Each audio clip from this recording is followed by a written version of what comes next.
नमस्कार, hot topic में आपका स्वागत है। मैं हूं अखिलेश शर्मा। कोरोना के खिलाफ टीकाकरण अभियान पर लोगों की हिचक दूर करने के लिए केंद्र सरकार ने एक प्रचार अभियान शुरू कर दिया है। जो स्वास्थ्यकर्मी कोविन पर रजिस्टर्ड हैं, उन्हें वैक्सीन लगवाने के लिए अब इंतजार नहीं करना पड़ेगा। सरकार का दावा है कि वैक्सीन को लेकर अब लगातार सकारात्मक परिणाम सामने आ रहे हैं। उत्तर पूर्वी दिल्ली के Rajiv Gandhi super speciality hospital में medical officer doctor Akashdeep Kumar ने गुरुवार को कोरोना का टीका लगवा लिया, जबकि उनका नंबर अभी नहीं आया था। कहते हैं खुद लगवाएंगे तभी तो अपने विभाग के लोगों को टीका लगवाने के लिए प्रेरित कर सकेंगे। मेरा शेड्यूल आ नहीं रहा था, मुझे वेट नहीं हो रहा था, इसीलिए मुझे लगा कि मुझे जल्दी से जल्दी लगवाना, क्योंकि मैं अपने डिपार्टमेंट में मेरे अंडर जितने लोग करते हैं उनको भी मोटिवेट मुझे करना था। इसीलिए मैं आज ही आके लगवा लिया इसको। दरअसल पहले टीका उन्हीं को लग रहा था जिनको कोविन ऐप से एसएमएस जाता था, लेकिन कम लोग टीका लगवाने के लिए आ रहे थे, जिसके बाद अब ये सुविधा दी गई है कि अगर स्वास्थ्यकर्मी रजिस्टर्ड हैं तो अपनी सुविधा अनुसार टीका लगवाने के लिए आ सकते हैं। Rajiv Gandhi super speciality hospital में ऐसे टीका लगवाने वालों की आतुरता दिखी। सबसे पहले लगवाने के लिए मैं बहुत आतुर थी, बट वो कोविन ऐप में जो दिक्कत थी कि सिर्फ जो पोर्टल से उठ रहे हैं 100 लोग, जो रैंडमली पोर्टल उठाता है, तो उन्हीं को लगना है। बट कल ही सरकार ने ये सुविधा दी है कि जो पोर्टल में नहीं है या जिनका लिस्ट में नाम नहीं है वो भी अपने आप को लगवा सकते हैं अगर वो रजिस्टर्ड हों तो हम तो ऑलरेडी रजिस्टर्ड थे ही। मेरा लिस्ट में नाम नहीं था, लेकिन मैं तभी भी आके वैक्सीन मैंने लगवाई है ताकि मेरी भी सेफ्टी रहे और आस पड़ोस वालों की भी सेफ्टी रहे। मैं इसी इंतजार में था कि नाम आएगा तो मैं लगवाऊंगा, लेकिन जब पता चला कि लिस्ट में नाम नहीं है तब भी लगा रहे वैक्सीन, तो मैं आ गया लगवाने के लिए। मेरे को ये बहुत अच्छा लगा। अस्पताल के मुताबिक पिछले दिन के मुकाबले गुरुवार को टीका लगवाने वालों की संख्या बढ़ी है।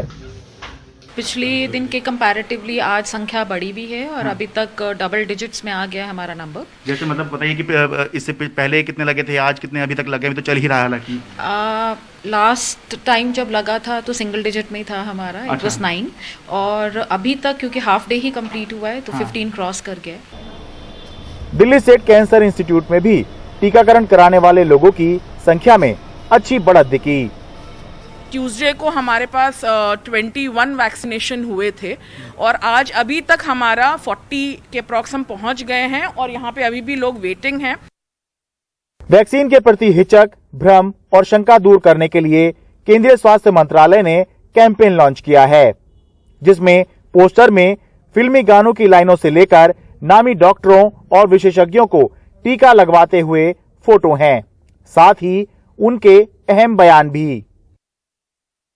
ऐसे में समाज में जो लोग वैक्सीन के खिलाफ भ्रांतियां, गलत जानकारियां और गलत फहमियां फैला रहे हैं, उनकी जानकारियों को हर तरीके से इग्नोर करके हमको सबको मिलकर वैक्सीन को अपनी और समाज की कोविड के खिलाफ बेहतर सुरक्षा के लिए इस्तेमाल करना जरूरी है। बुधवार तक हुए टीकाकरण के आंकड़ों के मुताबिक देश में औसत रोजाना 1,61,000 टीके लग रहे हैं। सरकार को उम्मीद है कि उसके उठाए कदमों से तेजी आएगी। टीकाकरण अभियान शुरू होने से पहले जब सरकार से पूछा जाता था कि देश में 30 करोड़ लोगों को कब तक टीका लग जाएगा, तो सरकार बताया करती थी कि जुलाई अगस्त तक 30 करोड़ लोगों को टीका लग जाना चाहिए। लेकिन आज के हालात में स्थिति ये है कि टीकाकरण अभियान कब तक चलेगा, ये काफी कुछ उन लोगों पर निर्भर करेगा जिनको टीका लगवाना है। अगर बड़ी संख्या में लोग टीका लगवाने के लिए सामने आएंगे तो अभियान तेज चलेगा और जल्दी खत्म हो जाएगा, और अगर कम संख्या में सामने आएंगे तो अभियान धीमा चलता रहेगा और लंबा चलता जाएगा। दिल्ली से अपने कैमरा सहयोगी एन रवि के साथ मैं शरद शर्मा, एनडीटी मीडिया। तो इस टीकाकरण अभियान को शुरू हुए अब तक 6 दिन हो चुके हैं।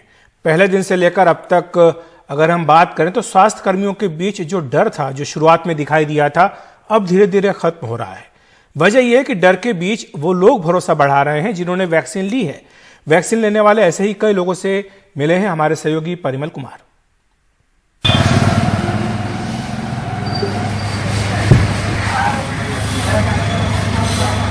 इस परिवार में 2 स्वास्थ्यकर्मी हैं, भारत और उनकी मां राजेश देवी। भारत कोरोना वैक्सीन लगवाने वालों की कतार में सबसे पहले थे। पहले ही दिन इनको वैक्सीन लगी, मामूली बुखार आया, मगर उसके बाद किसी तरह की कोई समस्या नहीं। सैटरडे हमने टीका लिया था तो मेरे को कोई वैसे प्रॉब्लम नहीं है। नेक्स्ट डे थोड़ा मेरे को फीवर था, हल्का। दिक्कत नहीं है, लेकिन मन में शुरुआत में कोई झिझक आई भारत? कोई झिझक नहीं सर। अस्पताल में हेड कुक के तौर पर तैनात राजेश को भी बेटे के वैक्सीनेशन के बाद और हिम्मत आई है।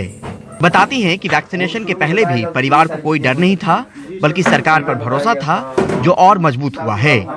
मैं ड्यूटी पे जाऊंगी तभी मैं लगवा लूंगी। मन में कोई चिंता नहीं, कोई डर नहीं है मेरे को भी, बेटे को भी कोई भी डर नहीं है, और परिवार में जो सरकार ने ये किया है तो ये ठीक ही किया होगा।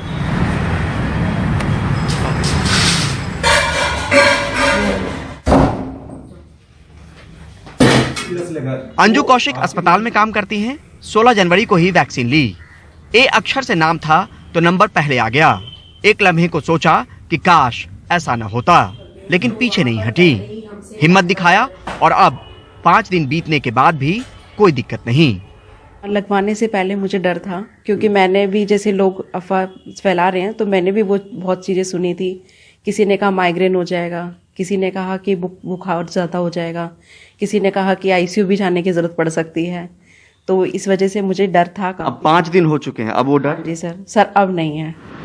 जरूरत उम्मीद की ओर देखने की है, भरोसा जताने और दिखाने की है।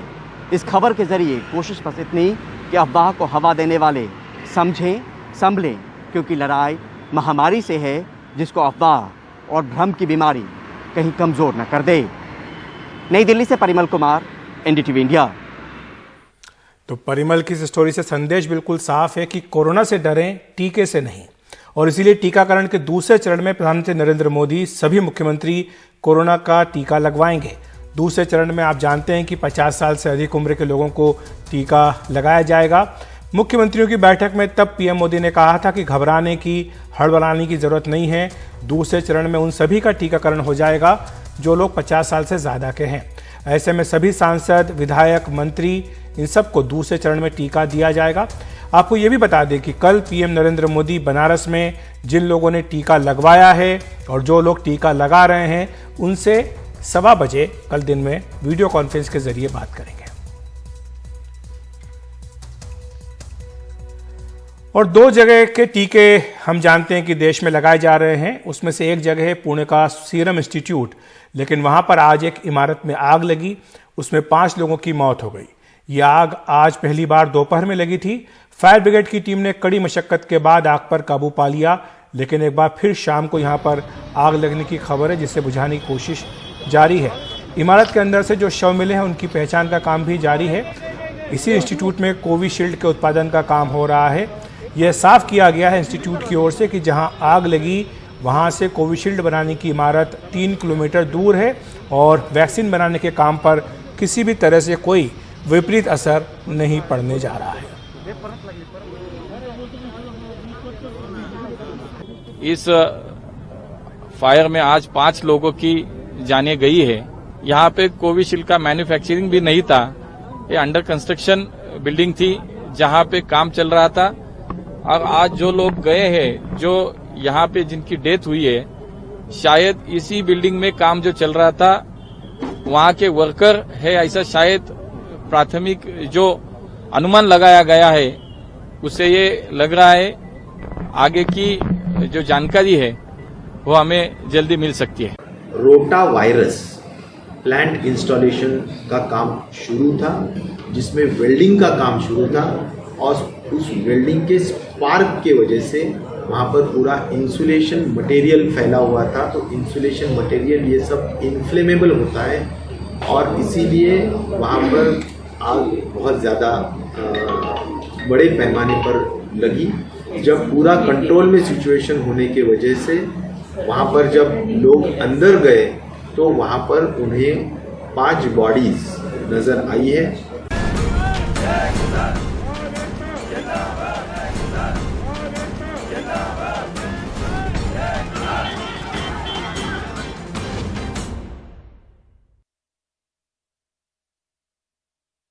के बीच बातचीत बेनतीजा रही है। किसान संगठन 26 जनवरी को ट्रैक्टर मार्च निकालना चाहते हैं।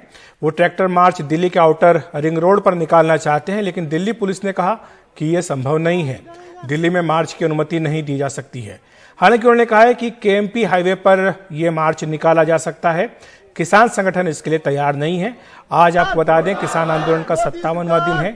सरकार ने एक प्रस्ताव दिया था जिसमें यह कहा है कि 1.5 साल के लिए इन कानूनों के अमल पर रोक लगाई जा सकती है। इस पर जवाब देने के लिए किसान संगठन लगातार बैठक कर रहे हैं। कल उन्हें सरकार से मिलना है। बैठक में सभी 40 किसान संगठनों के सदस्य शामिल हैं। ये बैठक आज देर रात तक जारी रह सकती है। और हमारे सहयोगी सौरभ शुक्ला बता रहे हैं कि इस बैठक में क्या परिणाम हो सकता है और कल किसानों का क्या जवाब होगा सरकार के।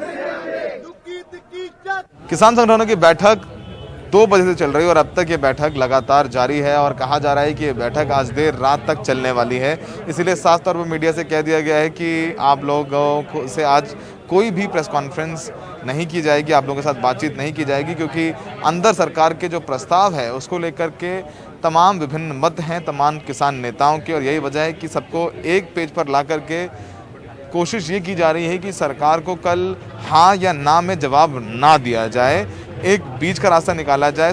किसान संगठन हो सकता है कि अपना एक नया प्रस्ताव बनाएं और वो प्रस्ताव जाकर के सरकार को दें और कहें कि आप ये प्रस्ताव मानेंगे तो हम आपको प्रस्ताव मानेंगे, ये हमारा प्रस्ताव है। जो पूरा आंदोलन है वो किसान कृषि कानूनों को लेकर के तो है ही है, पर साथ में इसके साथ जज्बात बहुत जुड़े हुए हैं। 120 से ज़्यादा किसानों की मौत हो चुकी है, आत्महत्याएं भी हुई हैं। तो ऐसे में अगर आकर के बोला जाता है कि नहीं एक बीच का रास्ता निकाला गया, इसको 1.5 साल के लिए सस्पेंड किया जा रहा है, तो शायद यहाँ पर इन किसान नेताओं को स्वीकार ना किया जाए और हो सकता है कि इनको बोला जाए कि नहीं आप आंदोलन से बाहर हो जाए। तो इन तमाम एस्पेक्ट्स को ध्यान में रखते हुए चर्चा हो रही है, इसीलिए लंबी चर्चा चल रही है। लेकिन लगभग ये जो बात समझ में आ रही है कि किसान संगठन सीधे तौर पर हाँ या ना में जवाब नहीं देने वाले हैं सरकार को। एक डिप्लोमेटिक तरीके से इसको आगे लेके जाया जाएगा और इनकी ये भी एक कहा जाए संशय है इनको इस बात पे भी है कि अगर इस बार वापस चले जाते हैं तो इतना बड़ा आंदोलन दोबारा कभी खड़ा नहीं हो पाएगा। और एनआईए के नोटिस पहले से आए हुए हैं, हो सकता है कि जो किसान आंदोलन में भाग ले रहे हैं लोग, उनकी जिस तरीके से प्रोफाइलिंग की गई है उनको भी नोटिस आए, उन पर मुकदमे हों, तो उन मुकदमों में अगर उलझ जाएंगे तो ये आंदोलन कभी आगे वापस नहीं कर पाएंगे। तो तमाम चीज़ों पर चर्चा हो रही है, लेकिन ये तय है कि मीडिया को बिल्कुल दूर रखा गया है ताकि कुछ भी लीक ना हो जाए, इनकी कोई स्ट्रैटेजी ना पता चल जाए सरकार को। तो फिलहाल अभी तक संशय बना हुआ है कि किसानों ने सरकार के प्रस्ताव में क्या निर्णय लिया है, लेकिन ये बात निकलकर सामने है कि सीधे हाँ या ना में सरकार को जवाब ना दिया जाए, कुछ बीच का रास्ता बताया जाए सरकार को। शायद किसान अपनी तरफ से एक नया प्रस्ताव सरकार को दे सकते हैं, लेकिन अभी तक कुछ भी आधिकारिक नहीं है। सिंगापुर में सहयोगी सचिन गुप्ता के साथ Saurabh Shukla, NDTV India.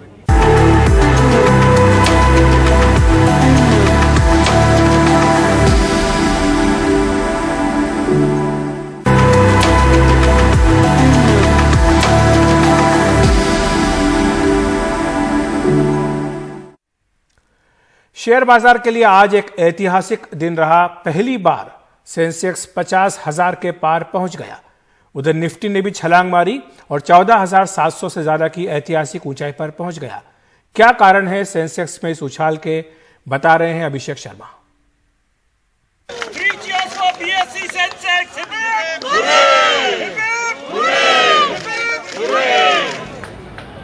Share बाजार ने नया इतिहास रचा है। सेंसेक्स 50,000 के पार पहुंच गया।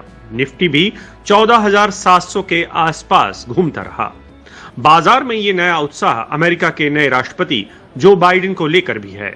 बाइडेन के बारे में माना जा रहा है कि वो लड़खड़ाती अमेरिकी अर्थव्यवस्था को संभालेंगे। वॉल स्ट्रीट से लेकर तमाम दुनिया के बाजारों में आशा की किरण है, जो देश के शेयर बाजार में भी दिखी। बाइडेन और कमला हैरिस का शपथ ग्रहण राष्ट्रपति के रूप में, वो भी पहली भारतीय महिला, पहली ब्लैक महिला, उसका शपथ ग्रहण, और उसके बाद जो बाइडेन के जो स्टेटमेंट है कि we will lead not by power और we will lead by the power of examples, इसका एक पॉजिटिव इम्पैक्ट पड़ा पूरे इंटरनेशनल बाजार में। शेयर बाजार आने वाले बजट को लेकर भी ऊर्जा से भरा हुआ है। उम्मीद कर रहा है कि सरकार अर्थव्यवस्था के लिए कई कदम उठाएगी, जिससे कंपनियों की कमाई सुधरेगी। बढ़ते बाजार में टिकाऊ कंपनियों की पौबारा है। Bajaj finance services, Reliance, TCS, Infosys, Asian paints जैसे शेयरों में उछाल रहा। दोनों कोविड वैक्सीन मार्केट में लॉन्च हो चुके हैं और सक्सेसफुली पहला फेज इनका पूरा हो चुका है।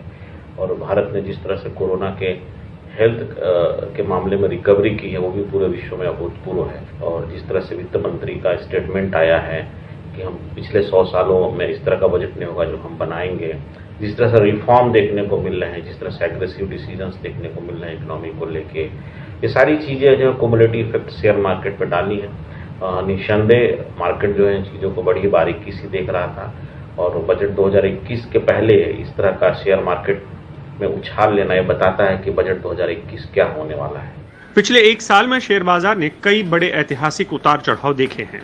कोविड ने पूरे बाजार को जमीन पर ला दिया था और अब जब कोविड को लेकर बुरी खबरें थम चुकी हैं, बाजार में ऐसी रौनक आई है जो अब से पहले किसी ने नहीं देखी। मुंबई से अभिषेक शर्मा, एनडीटीवी इंडिया।